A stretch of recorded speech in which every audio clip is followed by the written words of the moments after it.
Menjelang dimulainya musim baru, setiap klub diwajibkan menyerahkan daftar 25 pemain resmi. Namun Chelsea membuat keputusan yang cukup mengejutkan dengan hanya mendaftarkan 19 pemain. Di antara nama-nama tersebut terdapat Raheem Sterling, Axel Disasi, dan Wesley Fofana. 3 pemain yang selama bursa transfer musim panas sempat masuk daftar jual dan gagal pindah dari London Barat hingga jendela transfer ditutup. Meski akhirnya dimasukkan dalam skuad, ketiganya tetap berstatus sebagai bagian dari skuad BOM dan besar kemungkinan tidak akan diberi kesempatan bermain di paruh pertama musim ini. Laporan dari BBC Sport menegaskan bahwa keputusan Chelsea memasukkan mereka ke dalam daftar pemain hanya sebatas formalitas. Klub asal London tersebut kebetulan masih memiliki 6 slot kosong dalam skuad utama yang belum terisi, sehingga nama-nama tersebut dimasukkan tanpa rencana pemanfaatan yang jelas.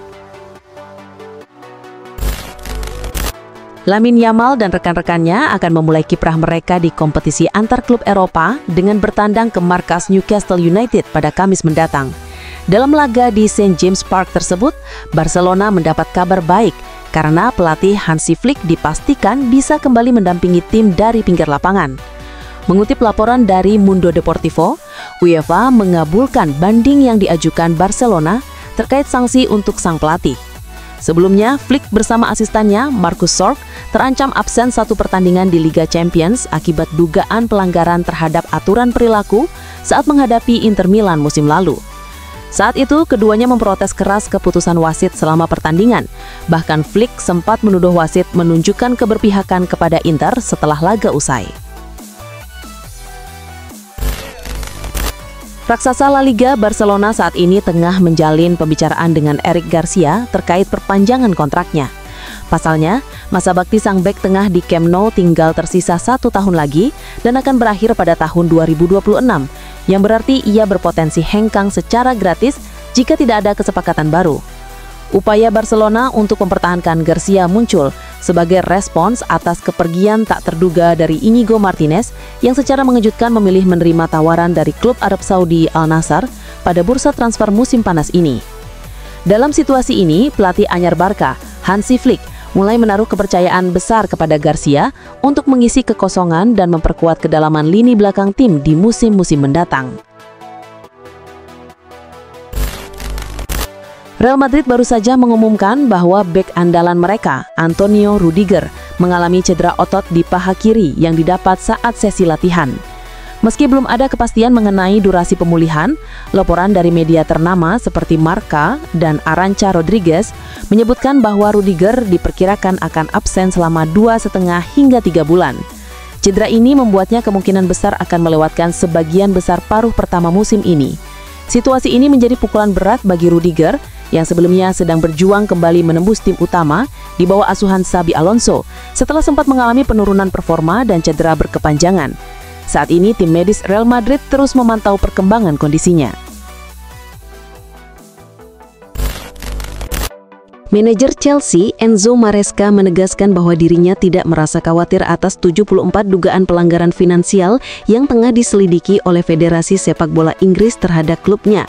Kasus ini berkaitan dengan praktik ilegal yang terjadi antara tahun 2009 hingga 2022, terutama pada masa kepemilikan Roman Abramovich dan melibatkan pembayaran kepada agen serta kepemilikan pihak ketiga dalam transfer pemain. Meskipun dugaan pelanggaran ini serius, Chelsea diperkirakan hanya akan dikenai sanksi denda karena sejak akuisisi klub oleh konsorsium Todd Boehly pada 2022, pemilik baru tersebut telah melaporkan ketidakwajaran dalam laporan keuangan era sebelumnya. Dalam konferensi pers, Maresca juga menyampaikan bahwa para pemain tidak terlalu khawatir mengenai masalah ini dan bahwa ia lebih memilih untuk fokus pada aspek teknis serta performa tim di lapangan tanpa terpengaruh oleh masalah hukum yang sedang berlangsung. Mikel Merino menunjukkan performa luar biasa bersama timnas Spanyol pada jeda internasional terakhir dengan mencetak 1 gol saat melawan Bulgaria dan hat-trick saat menghadapi Turki. Penampilan impresifnya ini memunculkan harapan dari banyak pihak agar Merino dimainkan lebih menyerang di Arsenal. Namun, manajer Arsenal Mikel Arteta menegaskan bahwa Merino tetap berperan sebagai gelandang tengah di klub sesuai dengan kualitas dan kebutuhan tim. Arteta juga membantah anggapan bahwa Merino menjalankan peran lebih bertahan dan menyoroti kemampuannya yang tajam, termasuk ketika ia mencetak hat-trick sebagai gelandang serang bersama Spanyol. Arteta menekankan pentingnya memahami kualitas pemain secara mendalam untuk membuat keputusan taktis yang tepat. Erling Haaland baru saja kembali dari tugas internasional dengan penampilan luar biasa, mencetak 5 gol dalam kemenangan Norwegia atas Moldova di ajang kualifikasi Piala Dunia. Di level klub, ia juga tampil mengesankan di awal musim, mencetak 3 gol dalam 3 laga bersama Manchester City. Meski demikian, manajer Pep Guardiola menilai masih ada ruang untuk meningkatkan kinerja tim, khususnya dalam mendukung Haaland di lini depan. Menurut laporan dari VHCS, Guardiola tengah mempertimbangkan untuk merekrut Bradley Barcola, winger muda milik PSG. Ia percaya kehadiran Barcola dapat menambah keseimbangan serangan dan menciptakan lebih banyak ruang bagi Haaland untuk bergerak dan mencetak gol. Liverpool resmi mendatangkan Alexander Isak dari Newcastle pada bursa transfer musim panas ini. Isak bergabung ke Anfield dengan membawa catatan mengesankan dengan mencetak 27 gol dan 6 assist dalam 42 laga musim lalu. Manajer Liverpool, Arne Slot, bahkan menyebut Isak sebagai salah satu striker terbaik dunia saat ini. Menanggapi perbandingan antara Isak dan Erling Haaland, manajer Manchester City Pep Guardiola menyatakan bahwa Haaland masih berada sedikit di atas. Ia menegaskan tidak akan menukar Haaland dengan siapapun, mengingat kualitas luar biasa yang dimiliki sang striker, baik sebagai pemain maupun pribadi. Guardiola juga menilai bahwa Isak adalah pemain top dan layak dihargai mahal, namun menekankan bahwa penilaian seperti ini bersifat subjektif. Menurutnya, setiap orang berhak memiliki opini apakah itu soal Haaland, Mbappe, Messi, atau Ronaldo. Tun Koopmeiners didatangkan Juventus dari Atalanta pada tahun 2024 dengan nilai transfer yang cukup tinggi. Namun hingga saat ini performanya dinilai belum sesuai harapan. Ia belum mampu tampil konsisten dan kontribusinya dalam permainan sering dianggap kurang maksimal sehingga tak jarang menjadi sasaran kritik dari berbagai pihak. Kendati demikian, pelatih Juventus Igor Tudor tetap memberikan dukungan penuh. Dalam konferensi pers menjelang laga kontra Inter Milan, Tudor menyampaikan keyakinannya bahwa Koopmeiners sedang bekerja keras untuk beradaptasi dan mencapai performa terbaiknya. Ia juga percaya bahwa dengan waktu dan kepercayaan Koopmeiners akan mampu menunjukkan kualitasnya dan memberikan kontribusi penting bagi tim. Kebijakan transfer Inter Milan pada musim panas ini kembali menjadi sasaran kritik dari para pendukung setianya. Banyak supporter menilai bahwa manajemen klub membuat keputusan keliru, terutama dengan mempertahankan pemain yang dianggap sudah kehilangan motivasi, seperti Hakan Calhanoglu. Menurut mereka, alih-alih mencari sosok baru yang lebih bersemangat dan siap memberikan kontribusi, klub justru mempertahankan pemain yang tidak lagi menunjukkan komitmen penuh.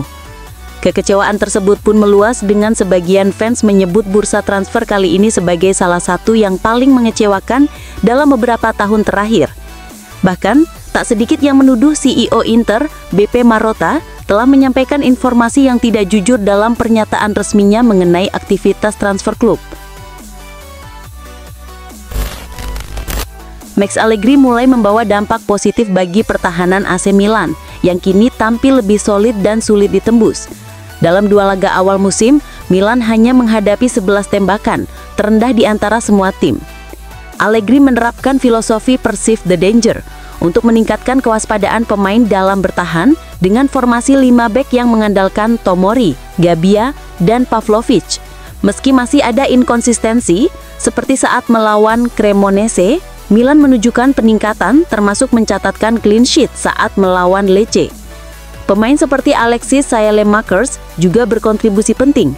Peningkatan ini memberi harapan kebangkitan meski tantangan besar masih menanti di laga-laga berikutnya. Juventus memanfaatkan bursa transfer musim panas 2025 untuk memperkuat lini depan. Sebagai bagian dari ambisi mereka kembali meraih kejayaan di Serie A, mereka berhasil merekrut Jonathan David secara gratis usai kontraknya habis di Lille, serta meminjam Lois Openda dari RB Leipzig. Kedatangan 2 penyerang baru ini melengkapi lini serang Juventus yang sudah diisi Dusan Vlahovic dan pemain muda berbakat Kenan Yildiz.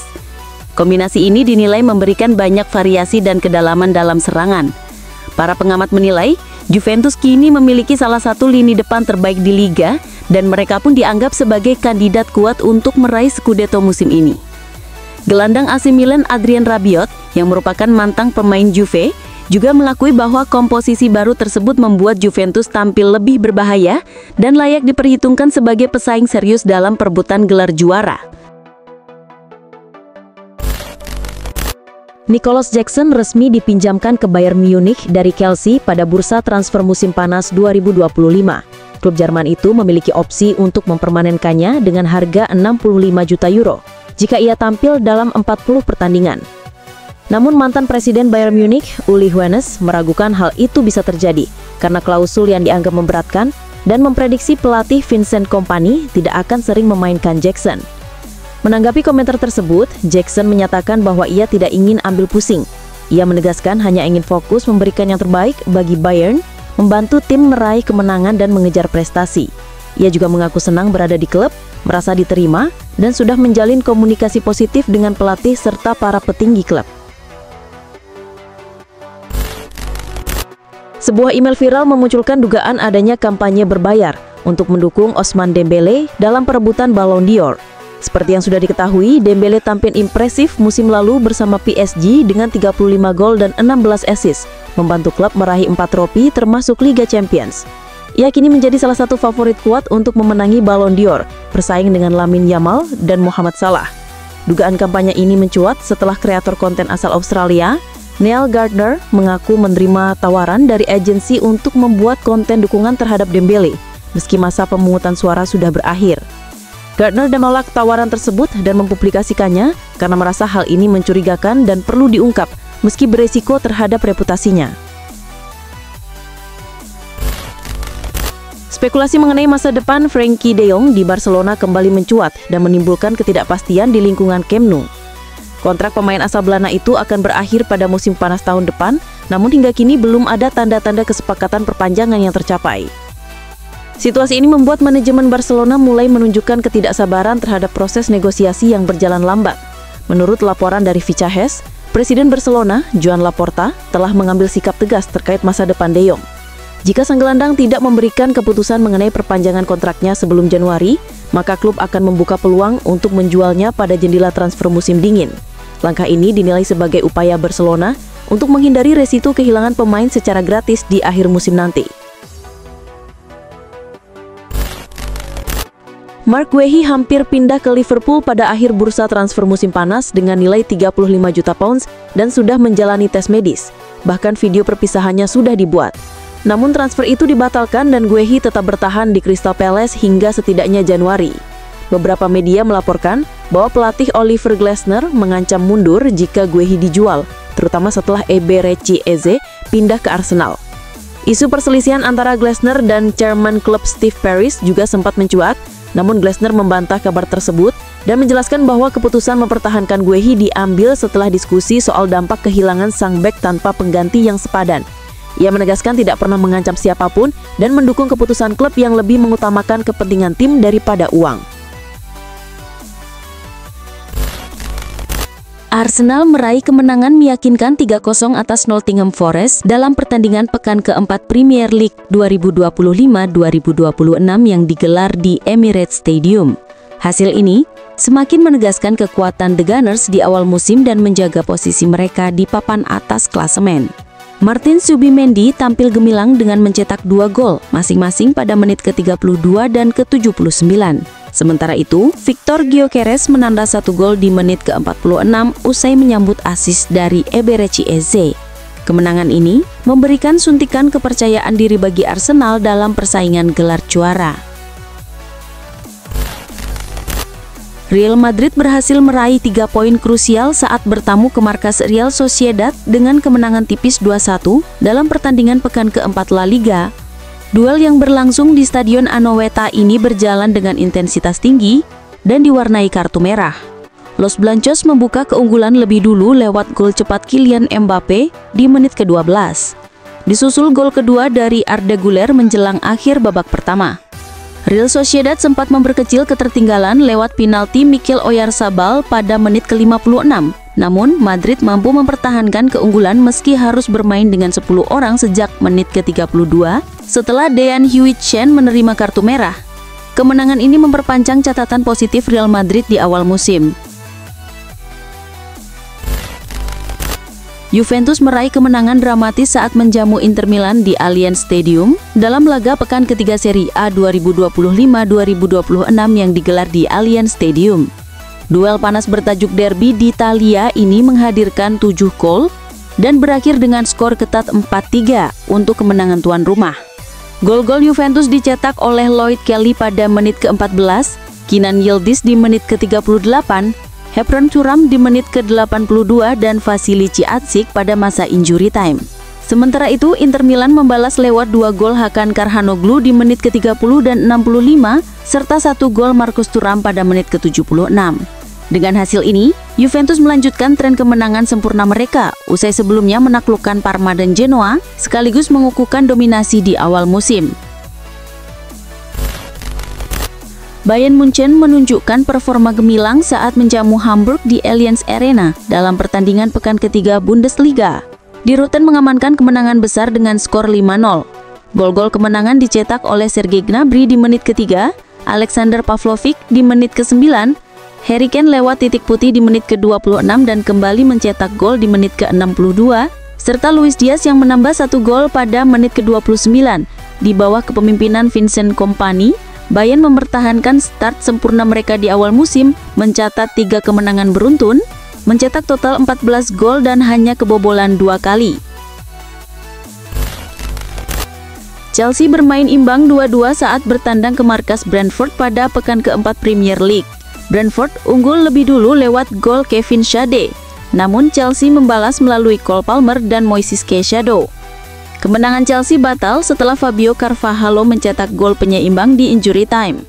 Hasil ini membuat Chelsea gagal melanjutkan tren kemenangan, sementara Brentford mencatat hasil imbang setelah sebelumnya meraih 1 kemenangan dan 2 kekalahan.